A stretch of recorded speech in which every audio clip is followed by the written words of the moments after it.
Bonjour les amis, nouvelle vidéo aujourd'hui pour parler de Pierre Jovanovic qui était reçu par la chaîne YouTube Rayonnance TV. Et écoutez bien, une révélation que je ne connaissais pas. Je ne connaissais pas cette info et cette info change, à mon sens, absolument tout. En tout cas, pour ma part, a changé ma lecture sur des choses qui se sont passées et notamment sur Vatican II, sur la tournure qu'a pris l'Église et le catholicisme, mine de rien, l'impact qu'a eu Vatican II, mais qui a bien pu chercher à détruire l'Église. Mais juste avant de l'écouter, comme d'habitude, n'oubliez pas de vous abonner, le pouce, le commentaire, le partage, le boost de la vidéo. Merci à tous les donateurs de me soutenir, de soutenir mon travail sur Tipeee. Et merci à tous ceux qui m'ont rejoint sur Patreon. N'hésitez pas à le faire. Cette semaine, c'est très simple. Vous avez eu plus de 3h30 de vidéos exclusives sur cette plateforme. On regarde l'extrait et on en parle juste après. On va essayer de recentrer un petit peu sur le livre Notre-Dame de l'Apocalypse. Ce qui est très intéressant, c'est que vous débutez donc avec les prophéties de Saint Malachie. Oui. Et donc ces prophéties sont très connues sur les 111 papes et le dernier pape, le 112e. Et on est à l'heure actuelle avec ce 112e pape, alors qu'il est pape François, mais dans sa prophétie, il y a l'idée que ce serait Pierre, le symbole de Pierre le Romain. Alors il se trouve que c'est le deuxième prénom de François. Est-ce que selon vous, on y est, et est-ce que François va être le témoin de la destruction, en tout cas de l'Apocalypse, parce que c'est clairement annonciateur de l'Apocalypse. Vous parlez du nouveau pape?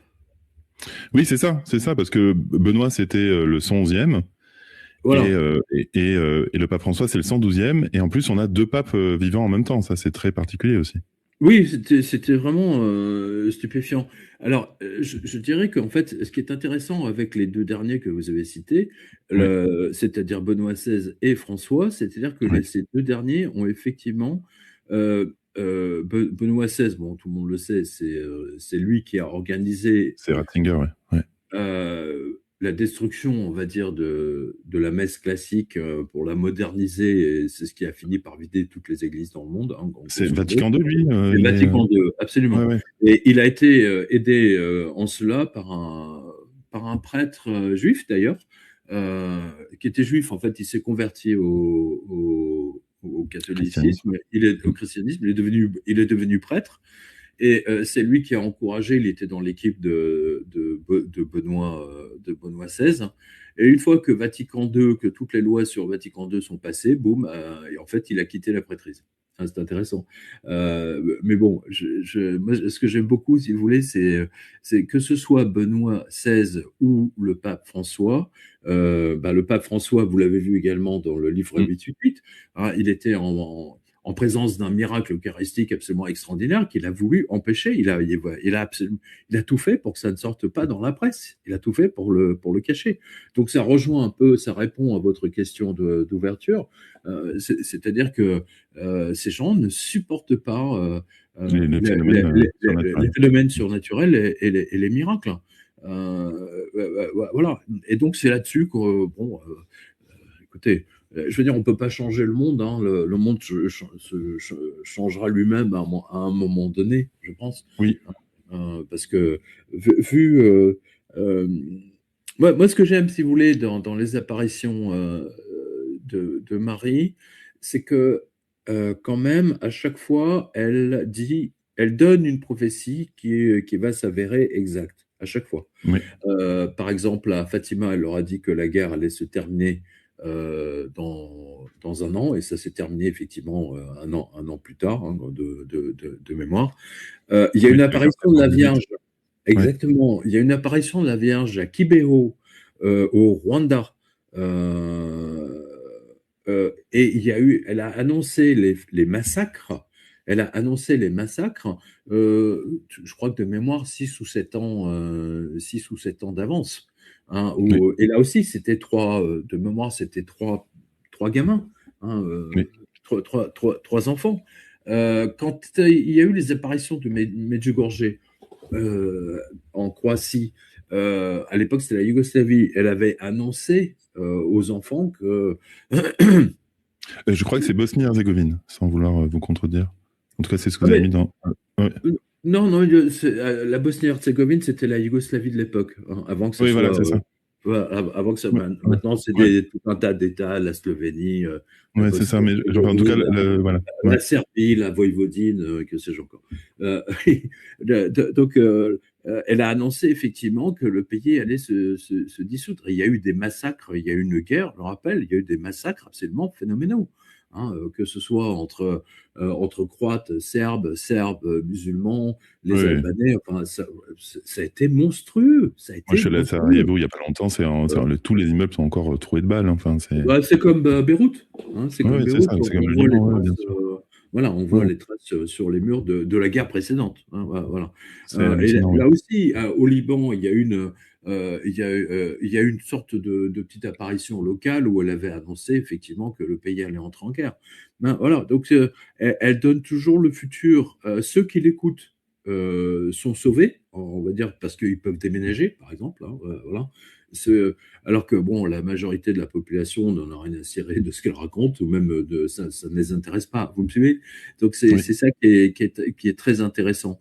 La Vierge montre qu'à travers toutes ces apparitions, elle a toujours donné le futur, elle a toujours béni, grosso modo, tous ceux qui l'ont servi. Voilà.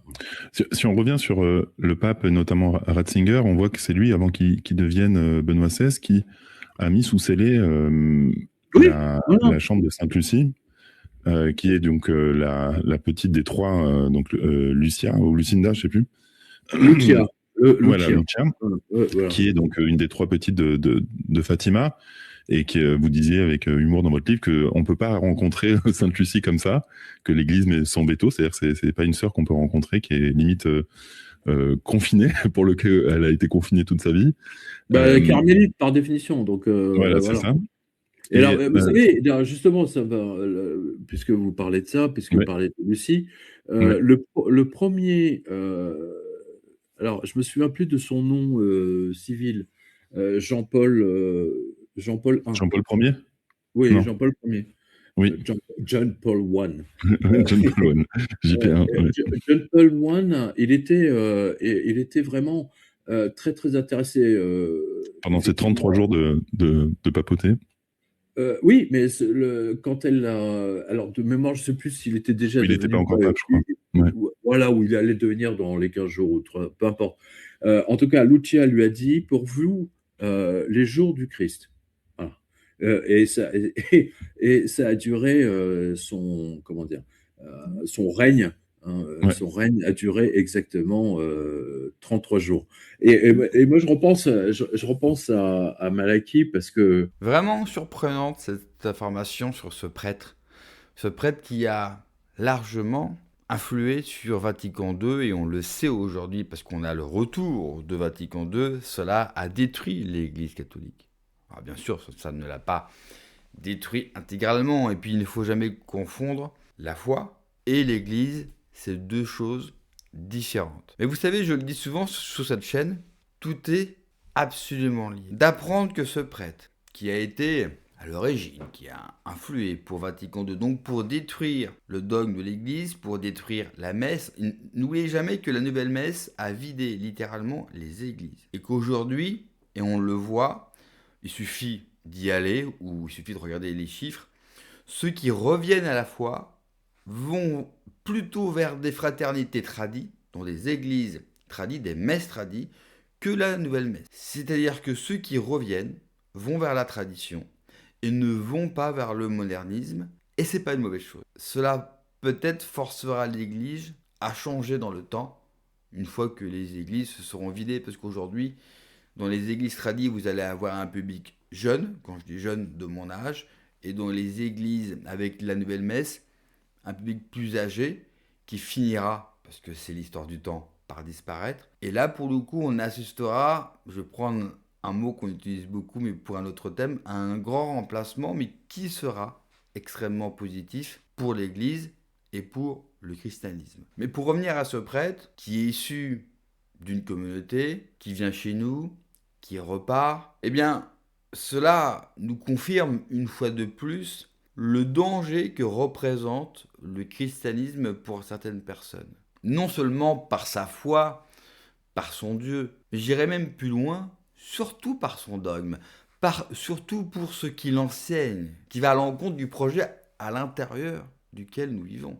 Ce projet sans humanité, ce projet libéral, capitaliste, sans âme, sans amour, sans paix. On voit bien que le monde occidental a totalement été pris en main par une communauté qui est extrêmement minoritaire chez nous. Donc ça, c'est vraiment, pour le coup, il faut leur tirer leur chapeau. Vous savez, quand vous êtes battu par un ennemi, vous pouvez juste le critiquer et dire de lui que c'est un enfoiré, mais je pense qu'il faut être capable, nous, de dire bravo, vous avez gagné. Et de comprendre comment eux gagnent alors que nous sommes plus nombreux, alors qu'à l'origine, cette terre, les terres où nous vivons, sont chrétiennes, et ils ont réussi à détruire.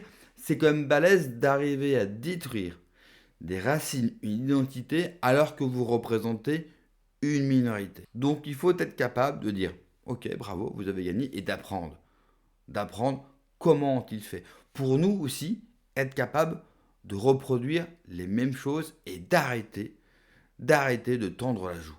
Il ne faut pas tendre la joue, il faut que nous, chrétiens, on apprenne aussi à frapper et à faire mal. Vous comprenez maintenant pourquoi l'Église leur fait. Pourquoi l'enseignement de Jésus leur fait. Parce qu'il va à l'encontre de tous leurs principes. Il suffit juste d'analyser une phrase extrêmement connue que vous connaissez tous. Il faut chasser les marchands du temple. Et ce qui est extraordinaire, c'est que nous sommes toujours rendus à cette même phrase. Nous n'avons pas réussi, collectivement, à chasser les marchands du temple qui, aujourd'hui, ont le contrôle de nos vies et ont pris le pouvoir. Et si on veut se libérer, c'est pas seulement une question politique, un projet politique, un Frexit, plus de démocratie directe. Non, ça ne sera pas suffisant. Parce que nous sommes, certes, dans un combat politique, mais surtout spirituel. Spirituel dans le sens, quel projet de vie, quel modèle de société, quel rapport les uns aux autres nous voulons. Donc les mesures ou les projets politiques présentés ne seront pas suffisants. Parce qu'ils seront à l'intérieur d'un modèle qu'il faut détruire pour retrouver sens à la vie. Et j'irai même plus loin, pour libérer notre âme et avoir un regard nouveau sur nos vies. Merci d'avoir regardé la vidéo les amis, n'oubliez pas comme d'habitude de vous abonner, le pouce, le commentaire, le partage, le boost de la vidéo. Prenez soin de vous, que Dieu vous protège. Allez, ciao.